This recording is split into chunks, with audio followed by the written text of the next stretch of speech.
This is the third lecture in the gases unit, and it's basically covering the stoichiometry of gases. So you'll start the same way you always start. There's one short learning target to put in your notebook to get started, and then we will come back together. So pause the video, go find your answer to this statement, and then restart the video when you're finished. Now that you have an introduction, let's go. So gas stoichiometry is just like any other stoichiometry. You have to remember that stoichiometry always follows the same patterns, and that in order to do stoichiometry, your goal is to figure out moles of something so you can compare it using the equation to moles of something else. So gas stoichiometry is no different.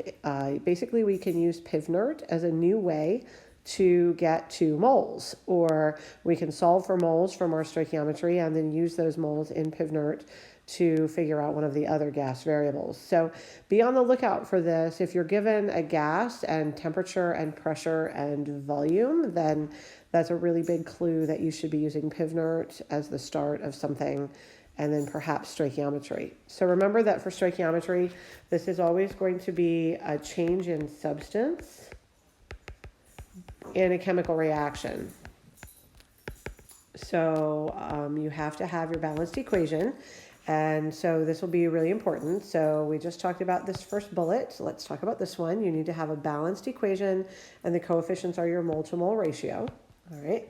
And your basic pattern is always convert to moles, use your mole ratio from your equation, and then convert back out of moles if necessary.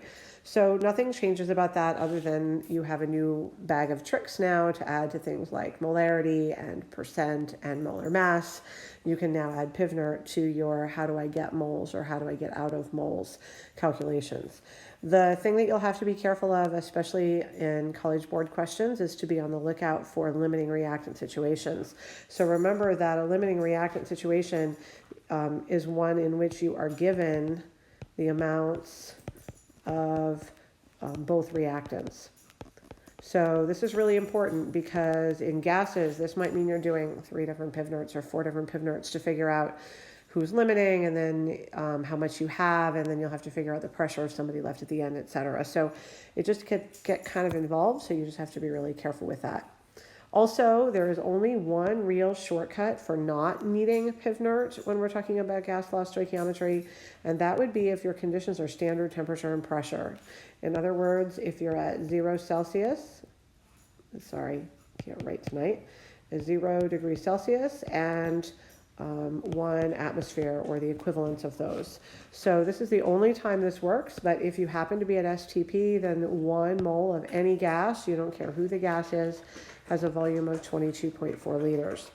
If you're not at standard temperature and pressure, you'll have to use PivNert. So just kind of be aware of that. They tend to like to use STP on the multiple choice because it makes it easy, but in the free response, most often you will be using PivNert in your calculations.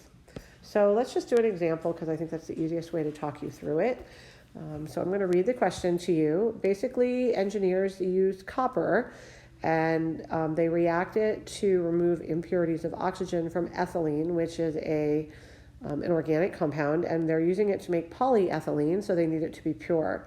So basically, we're going to react the situation, we're regenerating them so that this copper can react, etc. So they give you some information about the equation, and they tell you that the beds are regenerated when hot hydrogen gas, they don't tell you it's a gas, but you should know that, reduces the copper 2 oxide.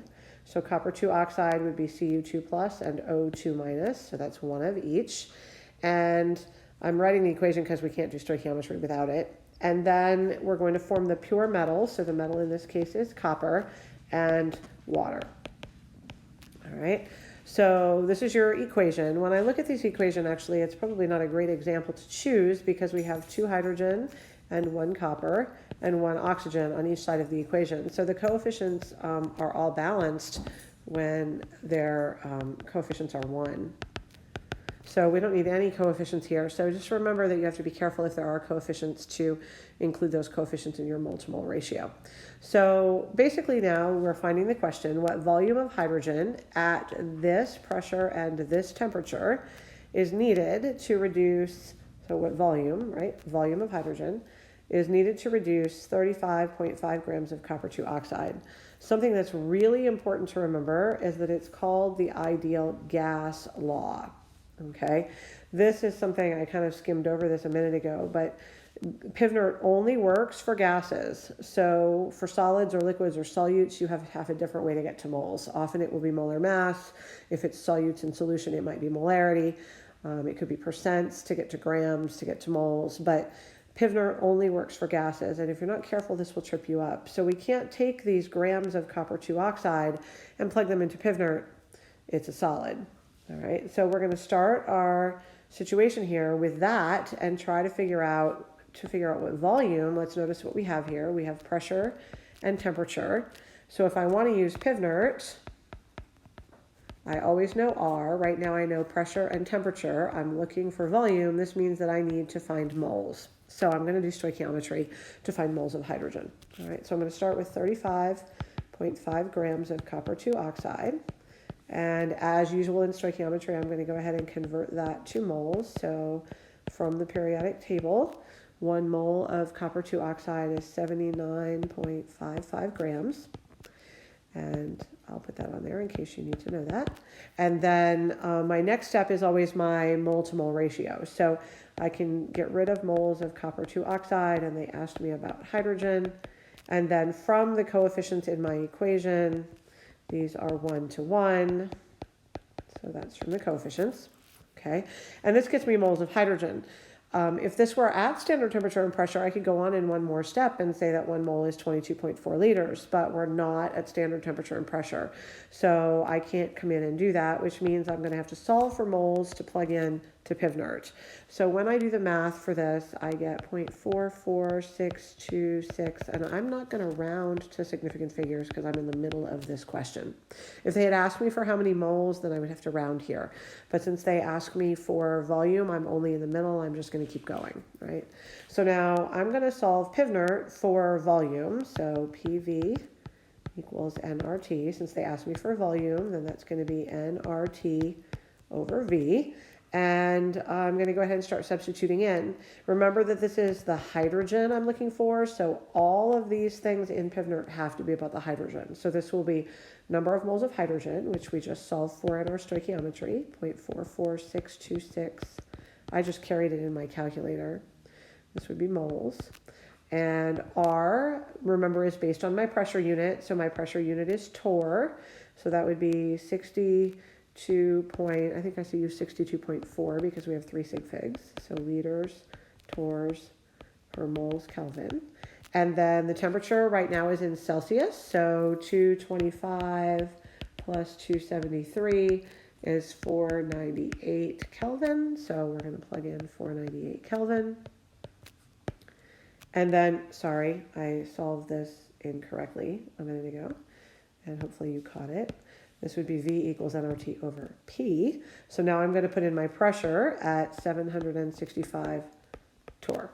All right, so when I do the math here, I get 18.1276, a bunch of numbers. Now I'm going to go ahead and round to the 3 significant figures that I was given in all of my numbers, which would be 18.1. Remember, what's left here should be liters, but let's double check. Moles cancel, torr cancel, kelvins cancel. I'm left with liters. So there's my answer for how many liters of hydrogen gas at those conditions would be needed if I wanted to exactly react all of the copper 2 oxide that I was given. So notice it's the same stoichiometry, but often I'll have to use Pivnert at one end or the other. Okay, so I'm going to do another example with you, and this is a limiting reactant question, so I want to make sure that we're careful with that. So something that you have to consider is that you have a container, you have a 10-liter reaction flask that has ammonia in it. So you have this great big flask with a volume of 10 liters, and it has ammonia in it. And the conditions are this 0.452 atmospheres and 22 degrees Celsius, which I'm going to go ahead right now and convert to kelvins. That would be 295 kelvins. And the volume of that, then what's going to happen is that we're going to add to that hydrogen chloride gas from a container that had 155 milliliters in it. So basically we have a connector here to a small container that's 155 milliliters.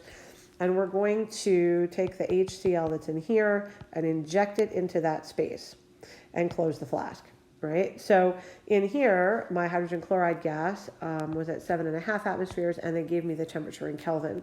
I need to be really careful because 155 milliliters is the same as 0.155 liters, so that's going to be important. After I do all this, the reaction will occur. So this is going to be the reaction between ammonia and hydrogen chloride gas, and they tell me it makes solid ammonium chloride. So I'm going to put the solid beside that and the gas beside these so that I can remember who I'm allowed to use PivNert for. And when they're finished, they didn't ask me how much solid I formed. They didn't ask me how many grams of something was left. They wanted to know what's the pressure in the flask, right? So what you have to picture is that once the HCl is in this flask, these are going to react. Somebody's going to be excess, somebody's going to be limiting, and the solid that forms in the bottom will be NH4Cl, right? So when I'm finished, I'm going to have only one gas left. I'm going to have only the ammonia or only the hydrogen chloride gas. The ammonium chloride is a solid, and the other gas will be used up as the limiting reactant. Sometimes if you're given a product that's a gas, you have to figure out the pressure of the product also so that you can add it in. But in this case, we'll have only one gas left when we're finished. And it's really important that you think your way through that before you just start blindly calculating. So since I was given amounts of both of these, ammonia and hydrogen chloride, I have to figure out moles of each. This is just like any other limiting reactant problem. So find the moles of each reactant. Okay, so moles of ammonia is going to have to come from PivNert because it's not at standard temperature and pressure. So I'm going to solve PivNert for N because that's moles, and that would be PV over RT. And the pressure they told me is 0.452 atmospheres. And the volume they told me is my 10-liter container. And the R, because I'm in atmospheres, will be 0.082, I probably used 0.0821. Oops, sorry, 21 liters atmospheres per moles Kelvin. And the temperature, I already converted that to 295 Kelvin.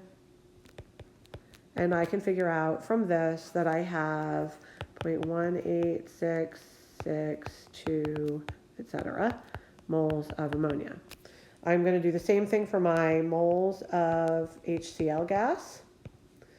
And so that would be the number of moles equals the pressure, in this case 7.5 atmospheres. And the volume, remember it's not in the 10-liter container when we start, it's in this smaller container. So I have to put in my 0.155 liters. And then the R, it's in atmospheres again, so 0.0821 liters atmospheres per moles Kelvin. And the temperature is 271 Kelvin. So it's actually colder before we put it in there. So we need to make sure that we use that temperature. So I'm going to do that and discover that I have 0.0522, sorry, that's really sloppy, 0.052249, etc., moles of HCl. So that's first, find my moles of each. Now I have to determine the limiting reactant. So these are 1-to-1, which makes it really easy because for every one NH3, I'm going to need one HCl. But if my coefficients weren't 1-to-1, I would start with one and figure out if I have enough of the other. So I'm going to model that for you right now. I would do 0.052249 moles of HCl. And actually this will help me because I'll know how much NH3 is left over at this point if it's my leftover. So I do moles of HCl to moles of NH3.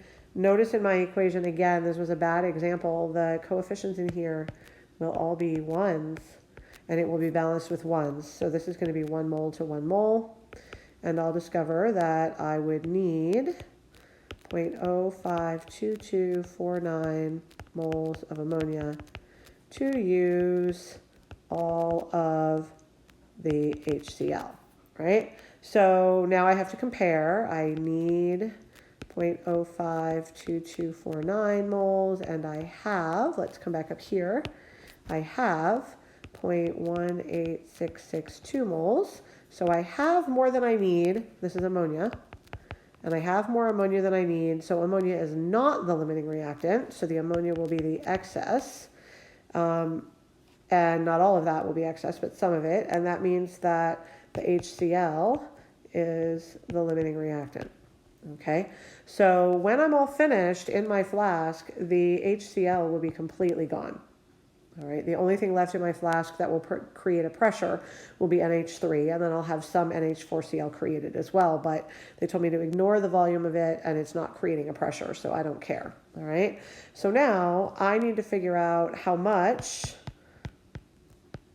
moles really of NH3 are left. Okay, so I already figured out how many I need because that was part of this calculation.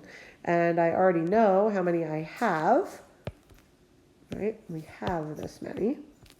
So I can just do the subtraction. So this would be have minus need, and that would be 0.18662 minus 0.052249. I'm way past my significant figures here. Technically, I had 3 significant figures in each of those, which means I'm only good to 3 places after the decimal, right? So we'll have to be careful with that when we're done subtracting. But that would give me 0.32543. Oh, nope, sorry, I lied. That would give me 0.13437, etc. moles of NH3 left. And I can round that to significant figures later, but remember that I'm good only to the 3rd decimal place. So I need to remember that I have 3 sig figs in that number. Okay, so now they didn't want moles, they wanted the pressure of the flask. So I have to go back to PIVNERT, PV equals nRT, and I need to solve for pressure. So that will be nRT over V. And remember, this is moles of gas. If I had more than one gas in there, I would have to add the moles together before I could do this. But the only gas left is the NH3. So I'm going to use the moles of NH3, and that would be 0.13437, etc. moles. And R, my pressure, it didn't ask me, so we're going to solve for it in atmospheres because that's what we've been using. So 0.0821 liters atmospheres per moles Kelvin. And the temperature, I need to go look. They're telling me that they want to know what's the pressure inside after the temperature returns to 22 degrees Celsius. So that's back to 295. So I'm going to put in 295 Kelvin. And then the volume of the container, we're only in the big container now. All right. So we're not in the small container. We shoved all of that into the big container and closed it off. So the big container's volume is still the same at 10 liters. So you notice there's a little bit of thought involved here for what your numbers are. And now I can solve that and get 0.32543, maybe more numbers. I didn't write them all down. And I can finally come back and round to 3 significant figures, which would be 0.325 atmospheres as my pressure in my flask. So notice that in this question I had to use PIVNERT a lot. I needed to use it to find the moles of each of the reactants because they were both gases, not at STP. And then I had to figure it out to find the pressure at the end because I was talking about a gas when I was finished, also not at STP. So PIVNERT becomes something you should just kind of do automatically when your temperature and pressure are not 0 Celsius and 1 atmosphere. All right, so only a little bit left here. I just want to mention a few things. Most often you're going to see that we don't do stoichiometry with gases in isolation. Most often we see that we might combine it with other pieces like PIVNERT with stoichiometry, right? So we may do that, PIVNERT or stoichiometry with Dalton. And so this would be if I have a reaction and the product of my reaction is collected over water. Now we have to subtract out the water vapor pressure. And after you go through the lab a little bit, and we'll go through that more, you'll understand that better. But that's often common. So if we have a chemical reaction producing a gas and we're collecting it over water, we'll have to use Dalton.